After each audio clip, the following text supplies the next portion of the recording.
Good morning. My name is Ginger Wright, and I am with the Idaho National Laboratory. And today I'm sharing some information using cyber-informed engineering to think about what's the worst that can happen, cyber consequence analysis. I thought I would start, for those of you who may not be familiar with cyber-informed engineering, with a little bit of background. Cyber-informed engineering is a way of looking at cybersecurity that is particularly applicable to operational technology.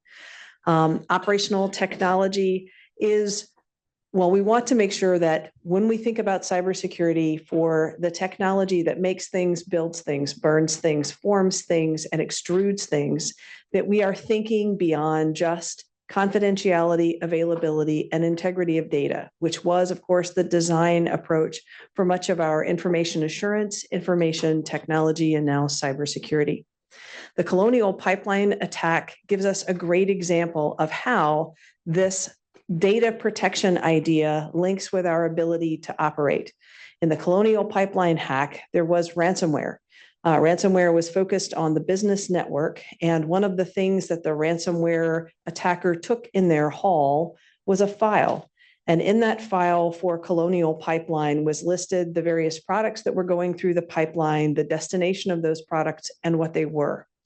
And because that file was made unavailable to Colonial Pipeline, they made a business decision that they could no longer operate because they couldn't guarantee someone pulling a product off the pipeline would get the jet fuel that they were expecting versus the Kool-Aid that they might not be expecting.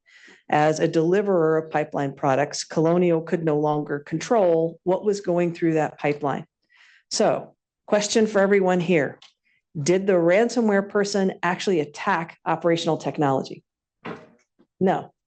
They successfully attacked information technology. Through an attack on information technology, did they affect operations? Yes, and they caused the company to shut down. So that helps us reason through the idea that these things are related, but operations is a little bit different.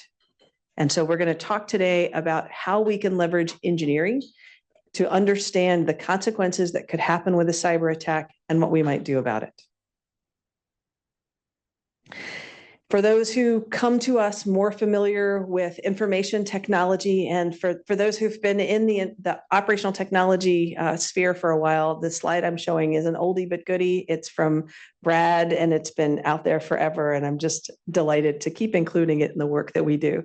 But this slide illustrates the distinctions between what is traditional information technology and what is operational technology and where they align. So the far left of the slide is our IT network. In our IT parts of our business, we're concerned about confidentiality and availability and integrity of data because this is where our business operations run. These are where our web servers are, all of the things that help us kind of manage and control the business that we do. When we move into the operational technology part of our systems and networks, this is where we're collecting information and controlling physical processes.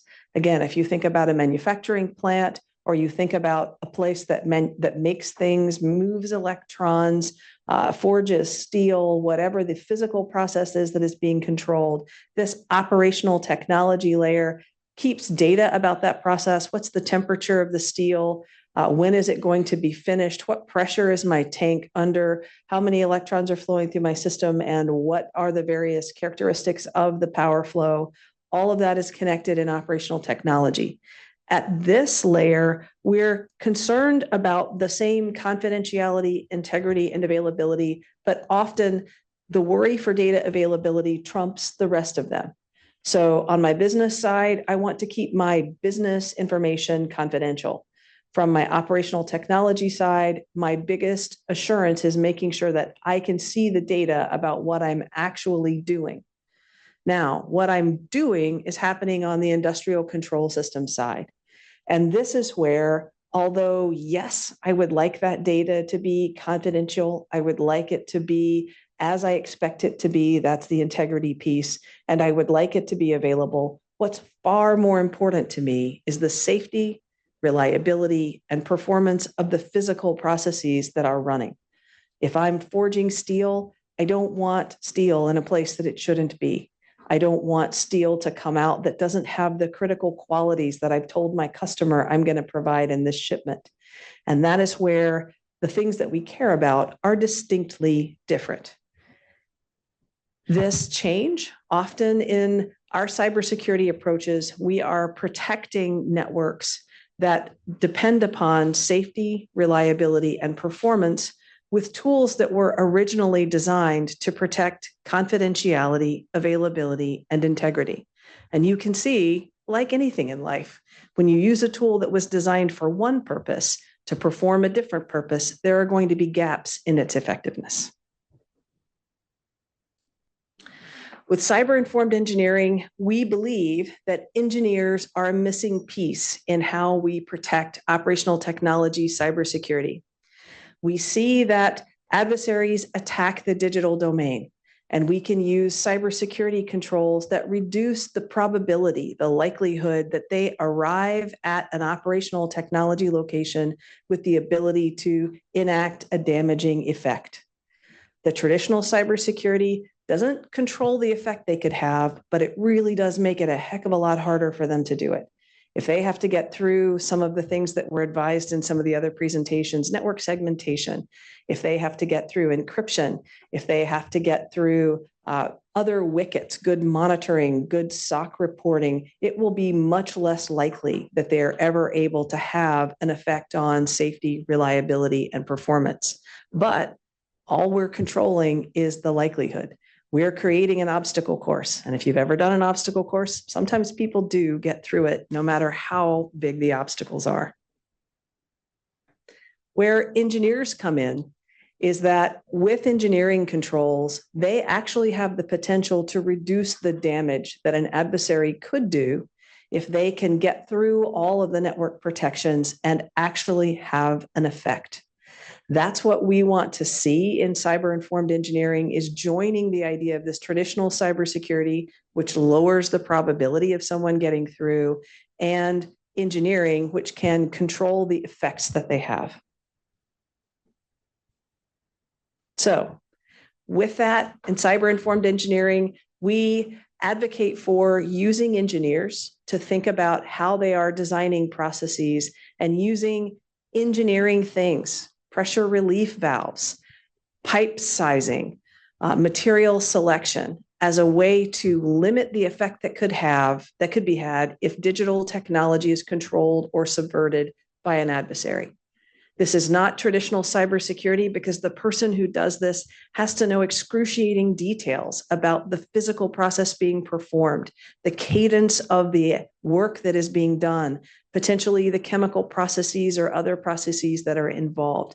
It takes the engineer to think about, even if the digital technology was subverted or failed, it's all right. I have put physical barriers in place that limit the impact of that to me.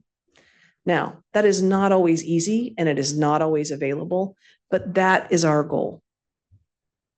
Luckily, with most operational technology, we have a very strong tradition of safety. And so many of the protections that we would think about using are already out there, and we already have some reasoning about them that we can take advantage of. The Department of Energy built cyber-informed engineering into a strategy and released that in 2020. And part of the work that my laboratory and the National Renewable Energy Laboratory are doing is implementing this strategy in education, in awareness of engineers, building body of knowledge to apply this, and working with asset owners to apply this in the technology that we have today and in research that's going to generate new technology for the future. Cyber-informed engineering has 12 principles, and I'm not going to go into all of those today. Today, we're focusing specifically on consequence-focused design.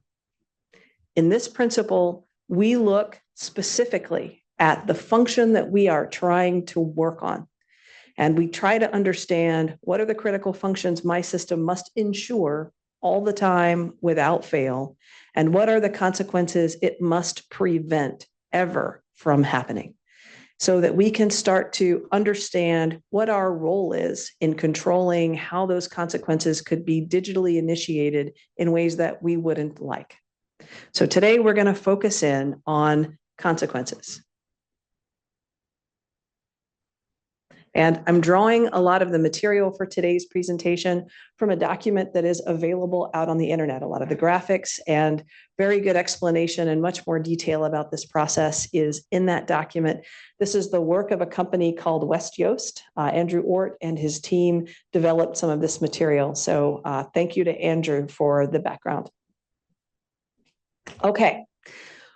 With cyber-informed engineering, we had a question that we wanted to answer several years ago. And the question was, if I already do enterprise risk management, I have a company, surely I do consequence analysis of what are the worst things that could happen. I decide how to allocate my resources to protect myself against those consequences. How might I use things like insurance to transfer risk? How do I do risk planning as an organization? How can I integrate this process of cyber-informed engineering into the corporate risk planning that already happens and take advantage of the fact that hopefully the chief risk officer or the chief financial officer has already done some thinking for me about worst day scenarios. So I don't have to sit from my place in an engineer's office and imagine what's worse for the company. They've already thought about it. And so even though I might like Godzilla, I really think that's going to be a valid risk. The chief risk officer probably is not fond of that and has other ideas. So this paper and this whole process looks at how we actually integrate the practice of cyber-informed engineering into what's already been done for enterprise risk management. And today we're going to focus in on step C2, which is in the middle of this workflow, consequence analysis. In the consequence analysis part of this workflow, we look, in the case of an operational technology cyber attack, we start to characterize the consequences to the organization according to identified potential types of impacts and make decisions about, are those consequences acceptable? Sometimes in your enterprise risk planning, you will already have a methodology that you use to reason about this question.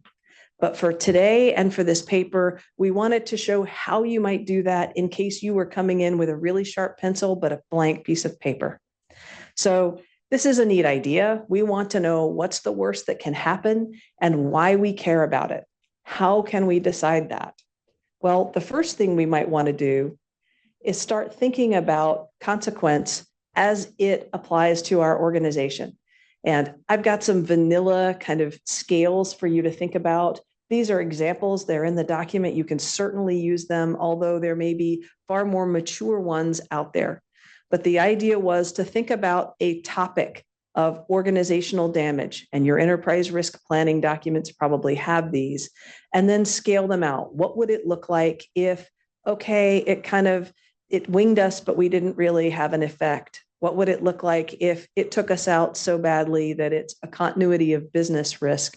And start to describe what are those damage scenarios and what would they mean? How might I measure this impact?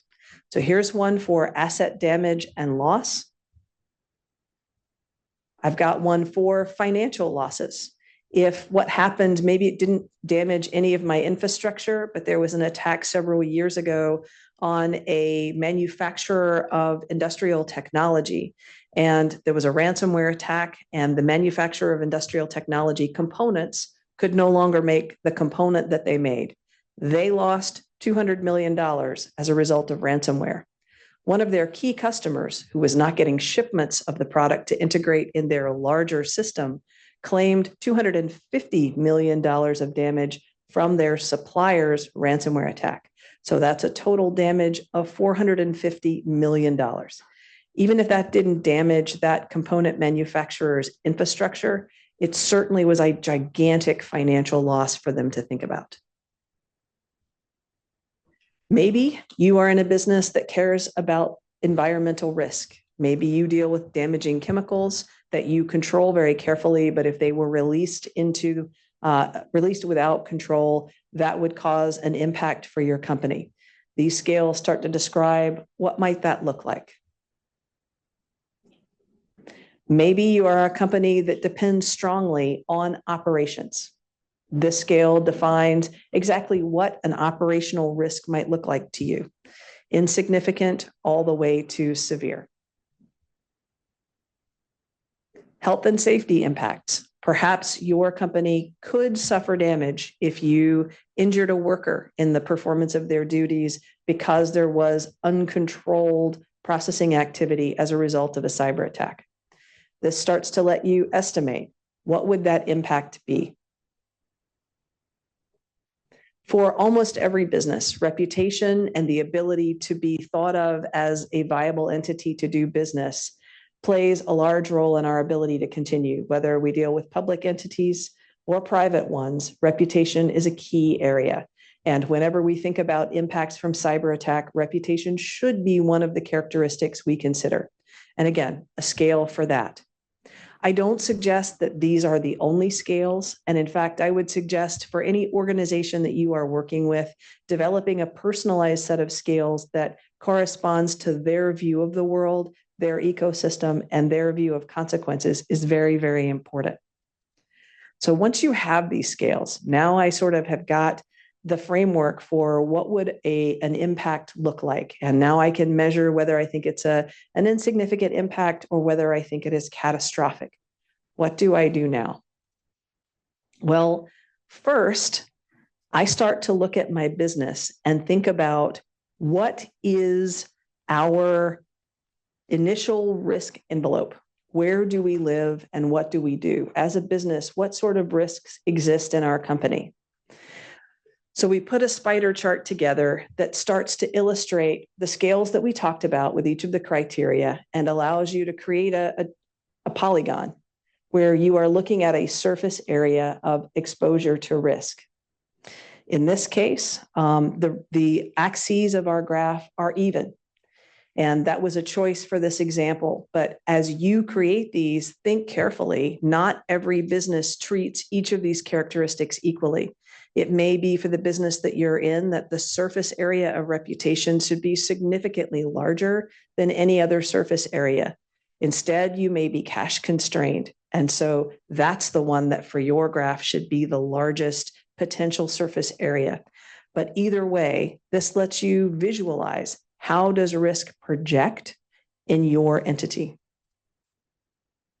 So first of all, we start to look at what does our company look like? Secondly, we want to look at what's our real acceptable magnitude of risk. And so we've laid that out there. Now, the job of the corporate risk officer is to put in systems that mean that the blue parts of the graph are dealt with in some way, right? Whether it's insurance, whether it is controls, whatever, there are things in place in the company broadly that keep me within the green, which here is illustrating the acceptable risk that we can tolerate as part of our operational risk envelope, because bad things happen every day. We have ways of dealing with them that we can just leverage our institutional fixes and our institutional abilities. Once I understand my business has this sort of risk envelope, but operating can only accept this. Now let's say I've got a project. I am now trying to put new technology in place. Maybe I'm upgrading a manufacturing line. Maybe I'm trading out and modernizing a substation. Maybe I'm doing something else that's going to add process changes and digital technology to what my organization is doing. In that case, I will think about engineered controls. Are there any controls that already exist in this system that keep consequences from happening? I will refer back to my list of consequences and identify what is possible in my system and what controls do I have that limit what is possible. And again, we're assuming we're limiting impact. We're not talking about risk or probability or likelihood in this conversation. We simply want to lay impact out on the graph. If it is hard to do, that is a control that we can take advantage of later. But right now, we simply want to measure, are there consequences and do we have engineered controls that prevent them? We also then want to think about What are we doing with our staff, our education, our mission planning, our processes that further reduce our exposure to those consequences? Do we have processes that when the process is going, there is a checklist that an operator performs that following the checklist will help to ensure that that consequence does not happen? Having thought about all of that and taking it into account, we then start to identify where could I add things? And cyber-informed engineering provides a framework. So now I have a new technology that I'm introducing. Now I have some new consequences that I am adding to this business. I begin to consider for each of the 12 principles of cyber-informed engineering, where might I use one of those principles to mitigate an impact? I'll give an example. I think I have one in this chart. Yes. Oh, I'm sure you can read that in the very small print. So let me tell you about one. In this sample project, the team identified that there could be a safety and health impact from their system. To mitigate the impact, they decide to deploy a hardwired relay for each of the chemical dosing systems at a groundwater well site. These chemical dosing systems apply chemicals to get that water ready to be used in a water system. And they want to ensure that an adversary cannot help that chemical dosing site add more wonderful chemicals to the water that might be safe for the humans to drink. That relay removes the ability to turn the chemical pump feed on and off through SCADA. And that avoids giving attackers the ability to overdose or underdose the chemicals in the finished water. So we have a system where an attacker could either put more or less chemicals than they're supposed to in the water supply. Our engineers, separate from our cyber team, think about, that would really be a bad consequence. That's a health and safety consequence that as an engineer, I want to control.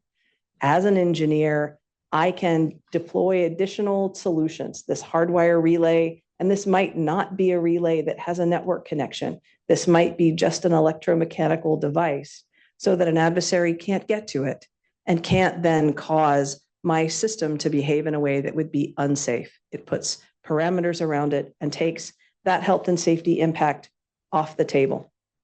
They identified for asset damage and loss that lift station pumps could have unreliable level indicator transmitters that require software-based controls that could be compromised. So now I've got something that is supposed to give me a very important piece of information. What's the level that my lift pump is operating at? And if an adversary messes with that, I could cause very uncomfortable fountains in a neighborhood, not the lovely fountains that the neighborhood might want. So we have hardwired low-level interlocks. Oh, these are very technical terms. We've hardwired them to ensure that we can't run the pumps dry and we can't overrun the pumps when that level indicator is not reliable. So this is an engineer saying, hey, I have software, and the software is supposed to control this system. But if an adversary hits the software, the control that software provides may not be what I need. As an engineer, how can I ensure that even thinking about adversaries, my system will function as I want it to, even while an adversary is on it? There is another with planned resilience that they want to ensure that they have an intertie with a neighboring system. So now I've got a backup plan. If for whatever reason, someone does take over the software and my pumps aren't operating, I've got another system that I can pull capability from. So now you can see I have a what is the worst that can happen. My system might be compromised, and that could have health and safety impacts. It could have asset damage and loss impacts. And I'm thinking through these engineering principles to see how would I mitigate those impacts.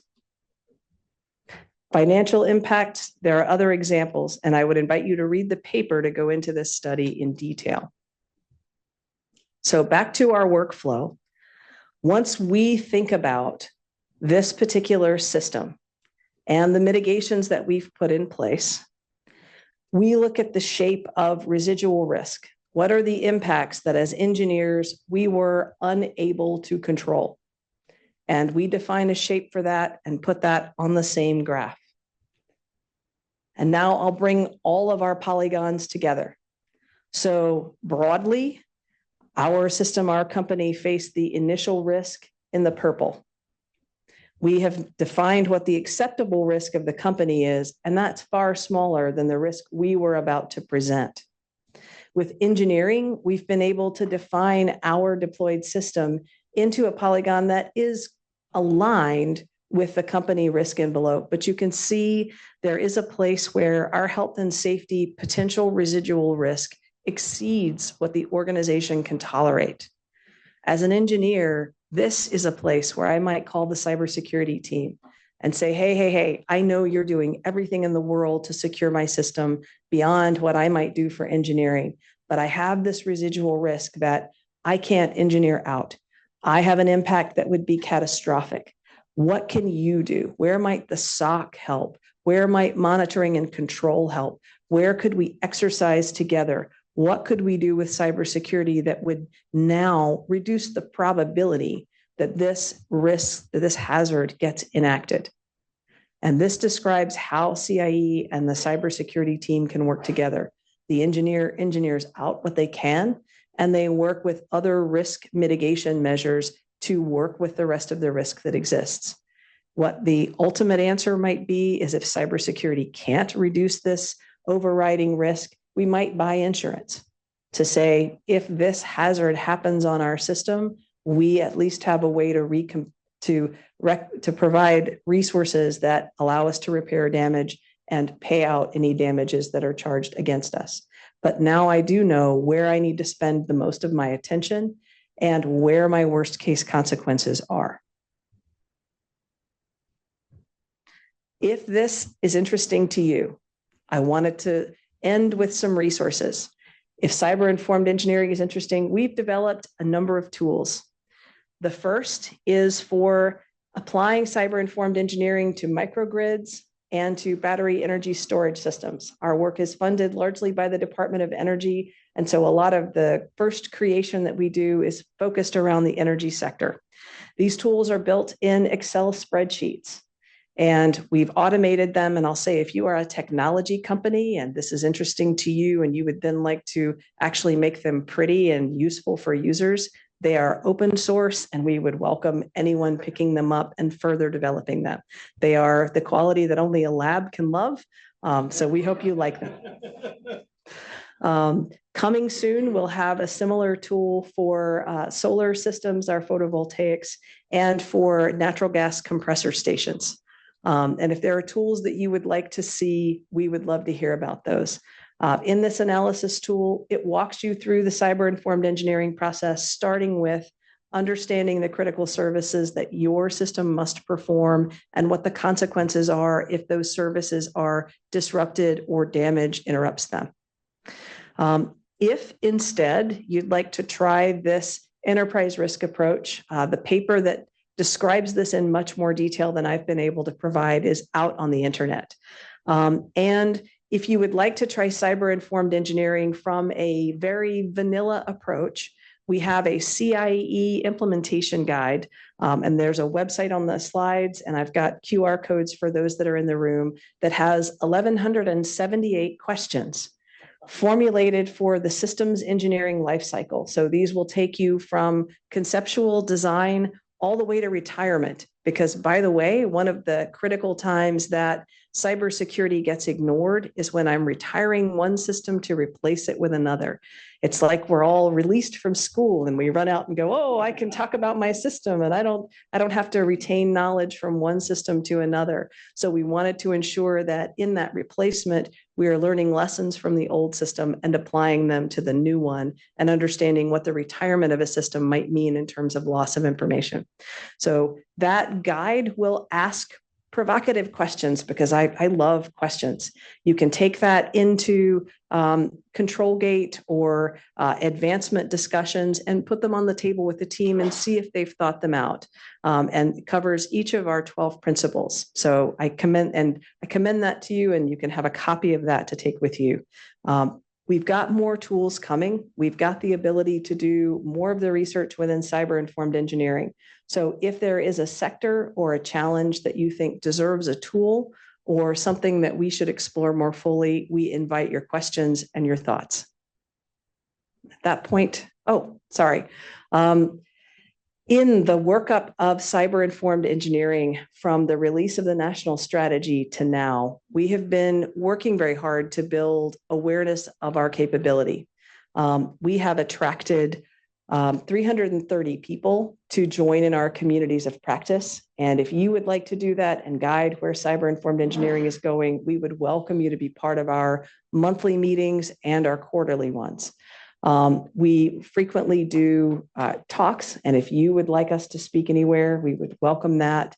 Also, we're working with universities because today there is not an engineering school that trains and qualifies an engineer to manage engineering risk from digital technology as an engineering activity. In most cases, engineers are taught that the right standard of care is to defer management of digital risk to cybersecurity experts. And while that helps, the cybersecurity experts often don't understand the process underlying the digital technology. And so their tools may not be perfectly designed for that safety, reliability, and performance objective, more for confidentiality, availability, and integrity. So we're working with engineering schools to at least incorporate the idea of digitally initiated hazards and engineering as an approach to manage them. Finally, we're working with asset owners and companies. And if you have a project where you think, gosh, I'd really like to apply cyber-informed engineering to that, please call us. We love to help you and provide supplies. Let's see. Yes, okay. That is the end of my presentation. If you have any questions about this beyond the opportunity that we have to talk today, you can reach us at cie@inl.gov.